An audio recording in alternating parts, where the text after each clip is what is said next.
দেশের ক্রিকেটের সবচেয়ে বড় দুই তারকা ছিলেন বেস্ট ফ্রেন্ড। সময়ের বাকি দুজনের মধ্যে এখন কথা বলাই বন্ধ।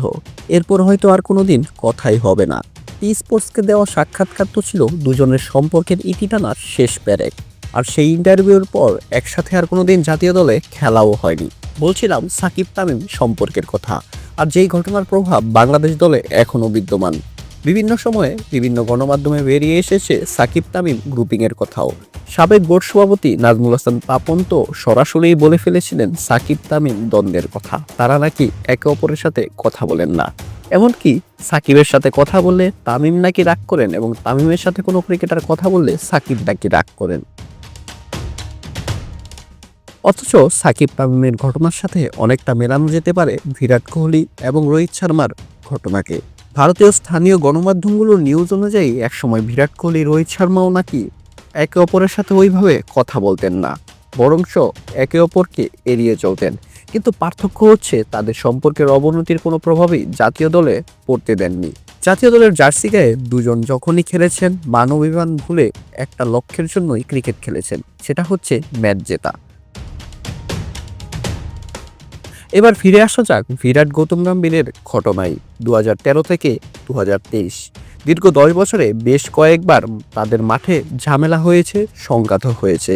তার মধ্যে সবচেয়ে উল্লেখযোগ্য ছিল 2013 সালে কলকাতা নাইট রাইডার্সের অধিনায়ক গৌতম গম্ভীর এবং রয়্যাল চ্যালেঞ্জার্স ব্যাঙ্গালোরের অধিনায়ক বিরাট কোহলির মাঠের সেই বিবাদ, যা এখনও সকলের মনে গেঁথে রয়েছে।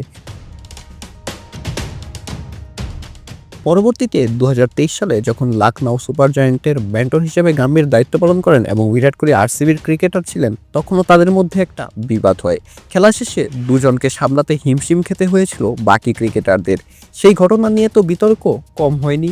এগুলো বাদ দিলেও বিভিন্ন সময়ে একে অপরকে নিয়ে সমালোচনা করে মন্তব্য করেছেন ভারতের এই দুই মহারথী। তাই স্বাভাবিকভাবেই প্রশ্ন ছিল, গম্ভীর যদি ভারতীয় দলের কোচ হন তাহলে বিরাটের সাথে তার সম্পর্ক কেমন হবে। তবে সেই প্রেডিকশনকে বুড়ো আঙ্গুল দেখিয়েই অফিসের প্রথম দিন থেকেই একই ছাতার নিচে কাজ করে গেছেন বিরাট ও গম্ভীর। উল্টো আগের ঘটনাকে মনে করে বিরাট বলেছিলেন, সেই ঘটনার পর অনেক দিন পেরিয়ে গিয়েছে, লোকে অনেক বাড়িয়ে বলেছিল, আমরা দুজন তো তা ভুলেই গিয়েছি।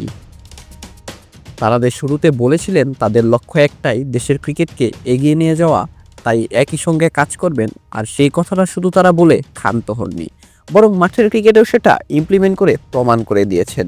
তাই তো ভারত সাদা বলের ক্রিকেটে পরপর দুবারের মতো বিশ্ব চ্যাম্পিয়ন। অথচ বাংলাদেশের কথাই চিন্তা করুন, যে দলটা 2023 বিশ্বকাপে খেলতে যাওয়ার আগে এক রাশ আশা নিয়ে বুক বেঁধেছিল যে সেমিফাইনাল খেলবে, সেই দলটা কিনা কোনো রকম 8 নম্বরে গিয়ে শেষ করেছিল।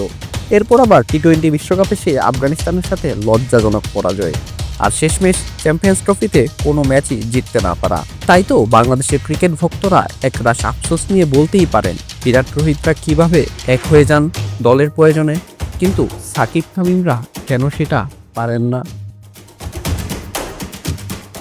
অঙ্কুর গমেশ, বিডি আর্কাইভ স্পোর্টস।